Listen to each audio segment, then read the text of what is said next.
Bonjour à tous. Aujourd'hui, on fait un nouveau type d'orteil qui est l'orteil rond.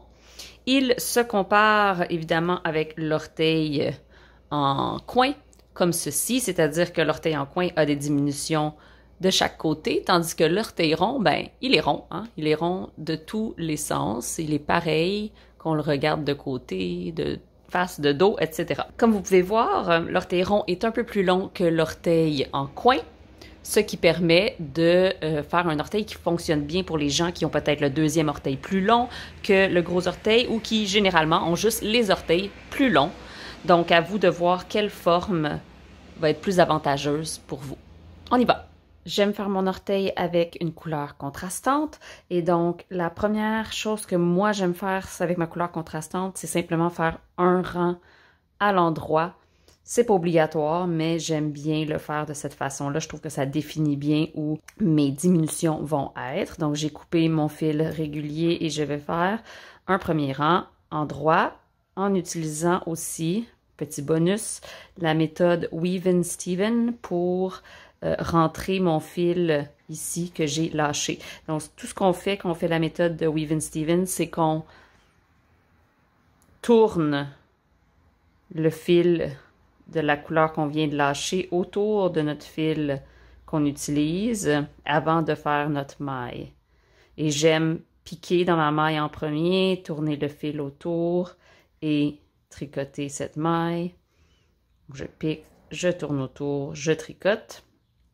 Si vous le faites à l'anglaise, je pique, je viens prendre le fil par-dessous pour l'amener autour.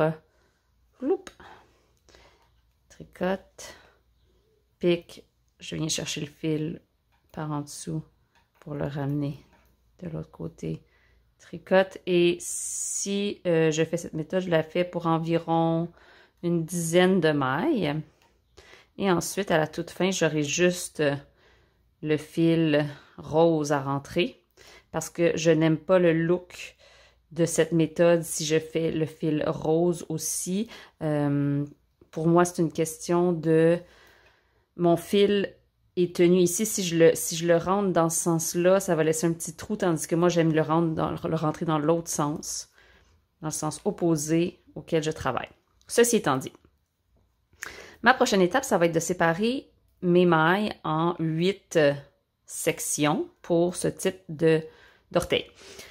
Moi, j'ai 56 mailles, donc 56 divisé par 8, ça fait 7. Et donc, j'aurai 8 sections de 7 mailles. Je pourrais, pendant cette première rangée de mailles en droit, simplement mettre des marqueurs à toutes les 7 mailles. Mais personnellement, je n'aime pas trop avoir à glisser des marqueurs à chaque rang. Et donc, j'y vais plus au visuel. Je vais vous montrer comment. Si vous avez un nombre de mailles qui n'est pas divisible par 8, dans la première rangée, au lieu de faire tout en droit, ce que je vous recommande de faire, c'est tout simplement de descendre votre chiffre par 4 pour atteindre un chiffre qui est divisible par 8. Donc, vos mailles vont être séparées en 4 sections et vous allez tricoter le nombre de mailles qu'il faut et faire tricote 2 ensemble à la fin du quart des mailles, la moitié, le 3/4 et la fin. Et à partir de ce moment-là, vous aurez un chiffre divisible par 8. Donc, vous pouvez faire une rangée en droit, une rangée avec les diminutions, 4 diminutions, une autre rangée en droit, et puis commencer les diminutions comme je vais les faire pour 8 sections ensuite. Alors, cet orteil, comme je l'ai dit précédemment, est un peu plus long que l'orteil en coin, ce qui est pratique pour ceux qui ont des orteils, peut-être le deuxième orteil plus long que celui du milieu, ou qui veulent avoir une boîte d'orteils un peu plus longue. Et moi, je commence donc mon orteil au milieu environ de mon petit orteil, ou même à la base. En fait, quand je commence à la base, je n'étire pas la chaussette, mais si je tire un peu dessus, ça atteint le milieu de mon petit orteil. Ça veut dire que je suis prête à faire cet orteil. Évidemment, ça va vous demander peut-être de l'essayer. C'est pas quelque chose qui prend très long. de tricoter un orteil et donc vous pouvez tricoter l'orteil, l'essayer, voir si ça vous convient et là, mesurer, oh, il me manque à peu près 7 rangs pour que je sois confortable, pour que mon talon arrive à la bonne place. Donc, je vais défaire mon orteil et rajouter 7 rangs. C'est tout à fait possible. Donc, pour ma chaussette, je sais que j'ai 7 mailles par section. Ça veut dire que dans ma rangée de diminution, je vais faire 5 mailles en droit, donc 2 de moins que mon nombre de mailles. Ça va toujours être 2 de moins. Si vous avez 8 mailles dans votre section, vous allez faire 6 mailles et tricote 2 ensemble. Moi, j'en ai 7, donc je fais 5 mailles et tricote 2 ensemble, ce qui fait un total de 7 mailles. Donc, 5 en droit, tricote 2 ensemble, 5 en droit, tricote 2 ensemble. Avec des doubles pointes, c'est le fun parce que j'ai mes quarts de mailles qui sont placés sur mes aiguilles et donc je sais que quand j'arrive à la fin d'une aiguille, c'est un tricote 2 ensemble. J'ai moins besoin de compter. Si vous faites du Magic Loop, ben à la fin de votre aiguille, évidemment, vous allez arriver avec une diminution aussi. Si je mettais des marqueurs, ça serait à ce moment-ci que j'ajouterais un marqueur. Donc, après mon tricote 2 ensemble, 1, 2, 3, 4, 5, tricote 2 ensemble, mets un marqueur. Si, évidemment, je ne suis pas à la fin d'une aiguille.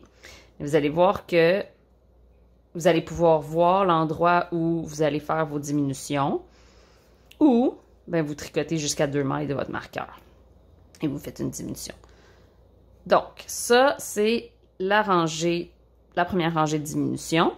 Et ensuite, on va vouloir faire des rangées sans diminution.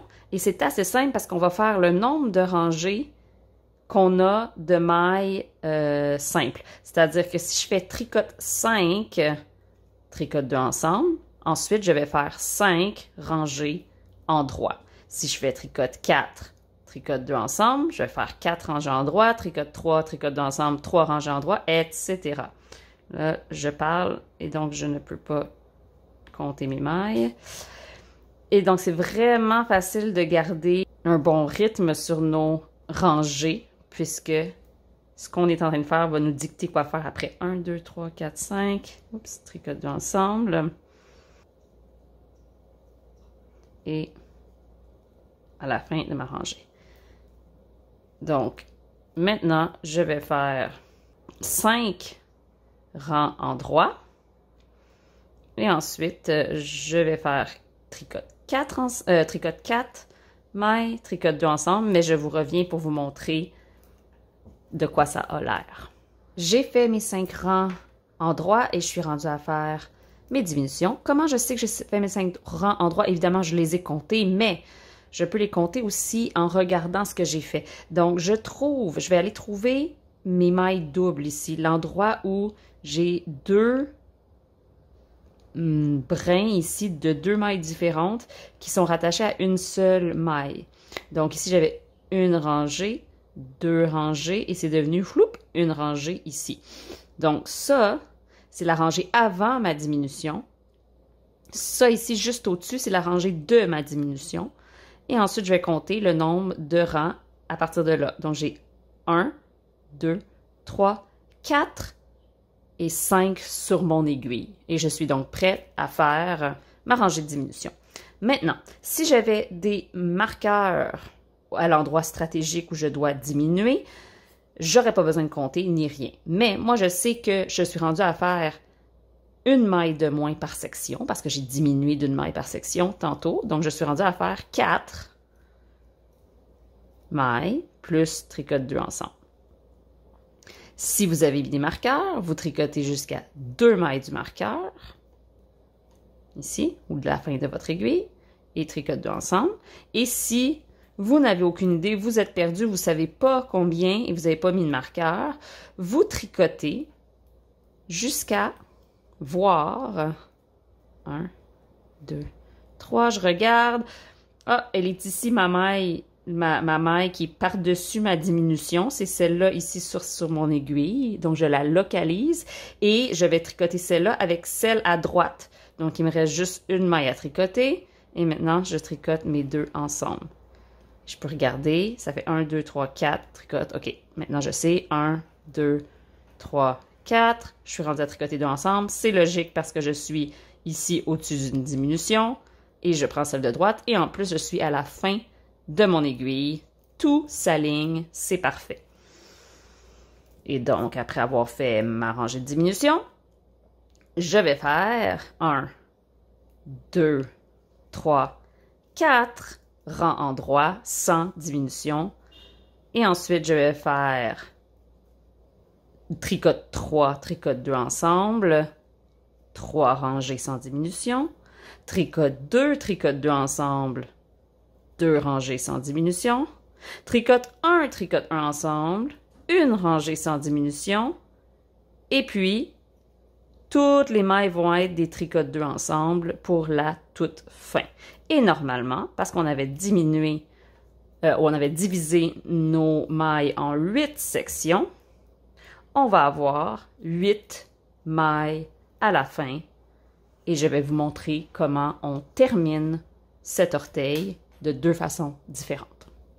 J'ai maintenant 2 mailles par section seulement, donc je vais simplement tricoter 2 ensemble jusqu'au bout de la rangée. Et ensuite, je vous montre comment refermer le tout. La première façon va vous donner un résultat un peu plus pointu, mais pas du tout inconfortable. Je vais piquer. Quand j'arrive à ce bout-là, j'aimerais que ces aiguilles soient un petit peu plus pointues. Je préfère mes autres aiguilles pour ça, mais elles sont déjà occupées. OK, et je vais passer à 2 aiguilles parce que j'ai pas besoin nécessairement de 3 à ce point-ci. Donc, je tricote tout du long de l'ensemble. Ce que je disais, c'est ça, c'est que la première méthode que je vais vous montrer, ou la méthode que je vais vous montrer, crée un orteil un petit peu plus pointu, mais qui ne demande aucun grafting. Et ça, les gens aiment beaucoup ça. Je ne sais pas, plusieurs personnes ont peur du grafting, aussi appelé Kitchener Stitch. Personnellement, je le fais et j'aime même faire le Kitchener Stitch. Donc, on peut aussi refermer la chaussette avec un Kitchener Stitch. Et au lieu de vous montrer cette technique-là sur cette vidéo, je vais vous référer à la vidéo de mes talons, de mes orteils, je disais, arrête pas de dire de talons, pour mes orteils en coin. Donc, parce que le Kitchener va être fait exactement de la même façon, mais simplement sur moins de mailles. Donc, si j'allais faire le Kitchener Stitch ou le grafting, je le ferais sur les 4 mailles comme ça, juste en m'assurant que je suis bien au niveau soit du bas de la chaussette ou du haut de la chaussette. Je voudrais pas que mes mailles soient divisées de cette façon-ci où je suis sur le côté, sinon je vais avoir une drôle de ligne ici, tandis que quand je suis comme ceci, ma ligne va aller dans ce sens-là, comme ceci en fait. Ça va me faire une pointe, mais avec quelques mailles ici en grafting. Donc, allez voir la vidéo qui est juste ici pour ça. Mais sinon, la méthode la plus rapide, super simple, sans grafting, c'est de tout simplement couper le fil. On n'a pas besoin de long du tout. Quelques centimètres.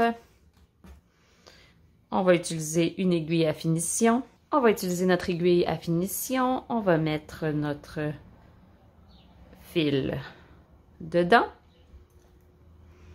Et on va tout simplement passer notre aiguille dans chaque maille. De l'autre côté, la même chose. 1, 2, 3, 4. Et voilà. On serre très bien tout ça. Et ce que j'aime faire ensuite, c'est tout de suite passer dans le trou pour aller à l'intérieur. Ici, en plein milieu, comme ça. Et je vais retourner ma chaussette. Et je vais de l'intérieur, parce que si je le fais de l'extérieur, j'ai l'impression que ça me fait un bout plus pointu. Je vais simplement repasser dans la plupart des mailles. Ça n'a pas besoin d'être très précis, mais je trouve que ça aide à m'assurer que le trou est très bien fermé. J'y vais un peu à peu près. Et je tire bien comme il faut. Et comme ça, ce trou-là ne va pas se réouvrir. Et bien sûr, après, on utilise notre méthode préférée pour rentrer tous les fils. Mais ça nous fait un très bel orteil qui n'a pas de petits bouts pointus, ce que les gens ont peur d'avoir quand ils font ce type d'orteil rond. Hein, on ne sent pas du tout une bosse au-dessus. Très joli, un peu plus long qu'un orteil en wedge toe, un tout petit peu, mais évidemment très ajustable de par le fait qu'on peut augmenter le nombre de rangs entre chaque section si on veut, ou même diminuer le nombre de rangs entre chaque section, comme dans celui-ci où, comme j'ai fait toute cette section-là sans diminution, je voulais faire un orteil court et donc j'ai fait simplement 2 rangées en droit entre chaque rangée de diminution tout le long et ça me fait une forme un peu plus qui rentre un petit peu plus rapidement vers la pointe, comme ceci. Et voilà, j'espère que vous allez essayer ce type d'orteil qui, selon moi, est très confortable, un peu étonnamment pour moi, en fait, qui pensais que je n'allais pas aimer cette formule.